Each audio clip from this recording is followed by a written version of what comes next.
Hey guys, it's your best fight friends. I'm Kelsey. No, this is Kelsey. You're not I'm Kelsey. Rachel. We're going to talk about Daniel Cormier today because I just saw Kevin Iole on Yahoo Sports put out a little thing about, turns out Cormier had COVID during his training camp before his most recent fight with Stipe.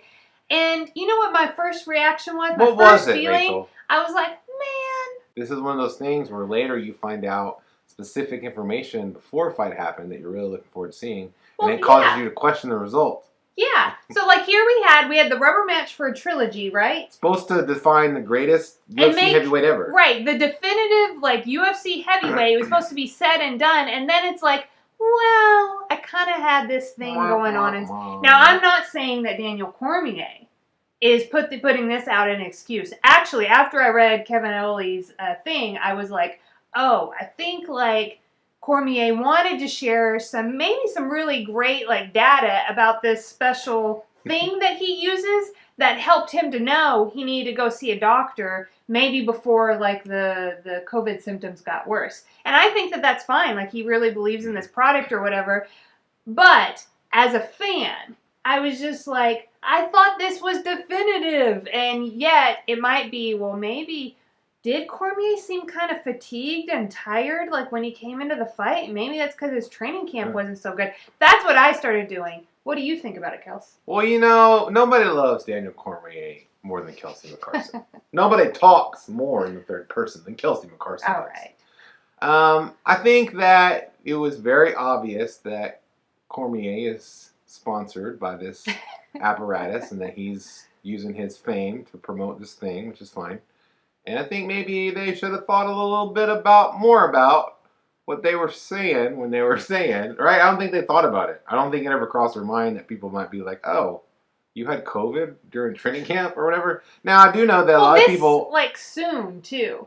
Like, maybe if Cormier had brought this up, like, a year later, and he was like, you know, there was that time in the summer of 2020 when, like, and this device helped me. And people, I have a horrible memory. I wouldn't piece together. Wasn't that when he was in training camp with like whatever? What I like when fighters do, I would prefer them immediately offer it up as the excuse when the fight's over. Okay. Oh, well, I had COVID during training camp. Just like when in his post-fight interview, when Floyd Mayweather beat Manny Pacquiao, I was like, my shoulder hurts, bro. You know what I mean? I've seen it a bunch of times. I'm not saying that the injury wasn't legitimate. Well, that's the hard thing, but right? I'm saying that we didn't know about it. They sold us the fight. We bought the fight in pay-per-view. Watched the fight. You're like, this doesn't look right. And then you find out later that there was some other stuff going on. Now, with Daniel Cormier, probably the device that he's selling, which we are not selling, I don't know what it's called. It doesn't matter. But we would sell it if you want to sponsor. But listen, he probably alerted him. He probably didn't, I don't know that he felt any symptoms. Like, maybe it was fine. Maybe it didn't really affect his training camp. It just calls. You mean COVID? Yeah. No, he says that he definitely was fatigued. He was about to die. He would, like, peak early, and he was like, gosh, why am I so tired? And the device told him, because it gives you, like, a readiness score. So he had, like, scores of, like, 87 and stuff. And then, like, the day before, like, he's like, maybe I should go to the doctor. He had a readiness score of 48. Okay. Like, the device was like... It saved his life. Hey, bruh. You don't need to work out today. You can't, like, do this. So, like, yeah, he definitely, you know, it affected him somewhat. How can I segue into that I talked to him on the phone? I don't know, but I did. And I wanted to talk about it because, you know, when you get to talk to somebody on the phone that you see on... Cormier is pretty universally loved, I think. Mm-hmm. But then it's everything you hoped it would be. You know what I mean? Where you're like, he's great the whole time. Cormier did not let you down? No. Sometimes you'll get an interview with somebody that you watch that you've only seen on TV, or maybe... Because I've done this for so long, I've had a lot of these experiences. And some people I would meet that I admired when I was a kid and stuff. So anyway, not all of these experiences work out. And sometimes you're disappointed, or sometimes you're just like, oh, I thought it would be different. But not this one. He's just like he is on TV or on the show he does with Ariel Helwani. DC and Helwani? Yeah, on ESPN. And yeah, man, he does. I will say this about people, and even like what Chris Cyborg called him a shill or whatever. I will say that he does honestly and vulnerably share things, I think, more than a lot of people do. Especially it seems like sometimes he shares things. Even if you go back to the Chris Cyborg thing, when it wasn't about her, but she said that he was called him a shill because he said of the secret payments. Secret bonuses. bonuses. There was no reason for him to give us that information. Yeah. Other than he's just like the kind of guy who shares stuff. Yeah. And so I respect that and like that. Yeah. I thought the fight with itself, I mean, I didn't think he looked sick in the fight. I thought Miocic looked like the physically larger person who won the fight just like he won the second fight. So I don't think it really puts a damper on it.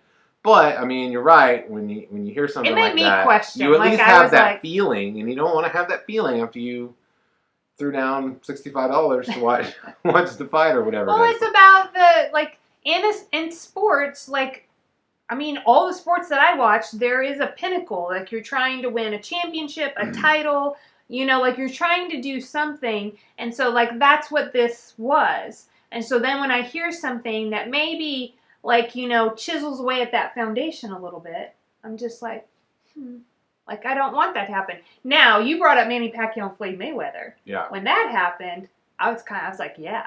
Because I wanted Pacquiao to win that fight. But I was like, he had a hurt shoulder. Rematch him, Floyd. So, you know, sometimes it works out in my favor. I mean, okay. Well, that's, I think in at least in that instance, they didn't disclose the injury because the two camps had agreed, Mayweather and Pacquiao had agreed to allow certain things before, which was basically the shot to the shoulder. They did not allow Manny Pacquiao, but they, being the commission, the Nevada Athletic Commissions, at the last moment did not allow that. So it's not like... Well, I definitely... It's not like they were hiding it. It's that they... I mean, they were hiding it. They didn't disclose it. I think it's worse to disclose something ahead of the fight, though. Like, imagine you can't do that if you want to sell the pay-per-view. Let's jump back to Cormier. Cormier comes in pre-fight, and he's like, hey, everybody, I had COVID during training camp, and I missed a few days of training. No big deal. It was fine. I just wanted to tell you guys. Like, that, people would be like, what? Like, that would be, like, way worse. Yeah. So I'm glad that we got the fight, and I'm glad. I mean, Cormier, if Cormier is going to complain about anything in that fight, it's not going to be the COVID. It's going to be the eye gouge, which ironic. The third fight that he was the one getting that. He eye poked Miocic too. Maybe he didn't. Maybe he didn't get his whole hand into the eye socket the way that Miocic did. Right. In the third fight. Miocic had like eye juice up to his elbows. Yeah, it was gross. But he had a great career. He's one of the best UFC fighters, MMA fighters ever, and he's gonna have a great career with what he's doing now, which is pimping products for money, baby. How do I get that job? I don't know. I have to be universally loved like Daniel Cormier. Yeah, and like Daniel Cormier was like an Olympian and a UFC champion. You have to achieve great things, be universally loved. People or at least like they know who you are. Nobody knows who we are. And like a publicly like known figure, so like I'm 0 for 3. Right, and I think Daniel Cormier he's around the same age as me, right? I was funny because when I was talking to him, he was talking about like his career and what he's gonna do next, and I was like, because he's already accomplished so much. You know what I mean? Yeah. He's going into his like he's already accomplished a lot in his field and like is retiring, and like now he's got this. He's going on, and I was all like, you should tell people you've already started your second career, and you're doing like amazing at it. No, like you were a technical writer for an oil and gas company. Now you're a full-time writer covering the UFC. Like that's I was a technical writer / part-time boxing writer. Yeah. Moonlit, and then now full-time UFC. Speaking of full-time UFC coverage, Rachel, did you hear about the exciting new show on Heavy on UFC's Facebook page, starring what I assume to be our future Hall of Fame UFC writers, Stephen McCarty and Kelsey McCarson? I did hear about that. Stephen McCarty is a friend of the show, of course. Of course. He was on a previous episode last week. Yes. If you like that show, you'll love this show because it's pretty similar. So I will put some links in the show notes to the Facebook Lives. But you guys told people to look forward to more Facebook Lives. We're going to do more of these. Lives. So the point is why don't you go to our Facebook page? Yeah, I'll link for Heavy on UFC if you love the UFC or just us. Like it and you'll see those pop up. Yes. And hey, also, subscribe to Real Talk with Kelsey and Rachel, because we're your best fight friends. Yep.